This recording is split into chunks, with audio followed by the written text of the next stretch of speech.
Napaaga kami pagpasok sa SM at naghihintay na kami na yon ng Yaki Mix dahil may special birthday treat for 1 month free. And of course, in early celebration with a great buffet. Wow! Sarap ito! Actually, maaga pa ang birthday ko no, September 20 pa. Pero wala akong pakialam. Mag-celebrate tayo at marami pagkain.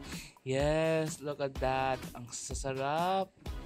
Talagang grabe ang tuwa ko dito. Actually, mayroon pang mga pagkain maliban dyan. Pero may mga times na wala akong time nag-film. Kaya karamihan doon parang paubos na. Kaya kasi kakain ako ng kain.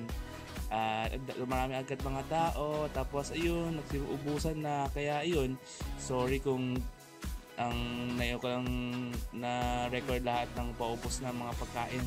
So ayan, mga dessert area, ganon. Sorry, bawas sa akin mga desserts kasi ayoko magka-tonsillitis ulit. And of course, my favorite, sushi.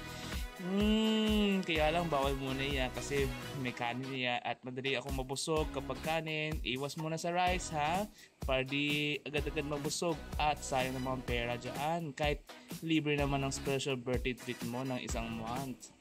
And of course, soft drinks bawal din sa akin yan. And we have coffee and tea area.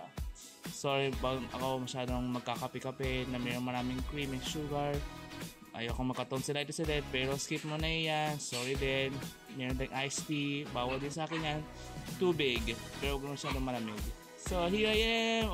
Tignan mo. Tuwang-tuwa ako dyan. Diba? Sarap. Yes. So, nagre-record ako ng video parang manamukbang. Pero, syempre, skip natin yan kasi napahaba masyado ng pag-record. And, yep, that's me. Niluluto pa yung mga karne. And, hintay pang maluto iyan.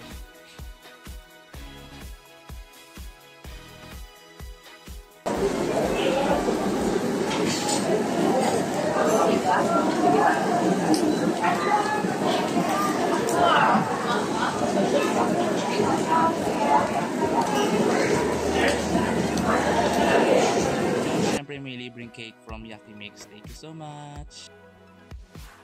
Tsaka syempre magpe-perform din ang mga staff ng Yaki Mix para sa birthday celebrant. Tignan mo ko, pangiti-ngiti pa dyan, nahihiya. Pero nakingiti pa yan.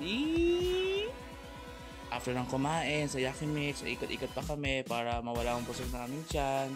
May extra dessert pa sa Yogurino para sa gelato, tsaka yung parang crepe na mayroong masyadong matamis na whipped cream na mayroon pa naman.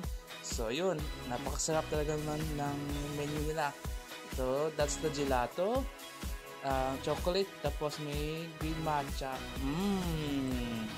Sarap. Simot sarap talaga. So uwi na kami, nakalabas kami sa SM, sakay kami ng tricycle. Grabe ang pagbaha sa labas. Diyos ko po, ingat-ingat po kayo dyan.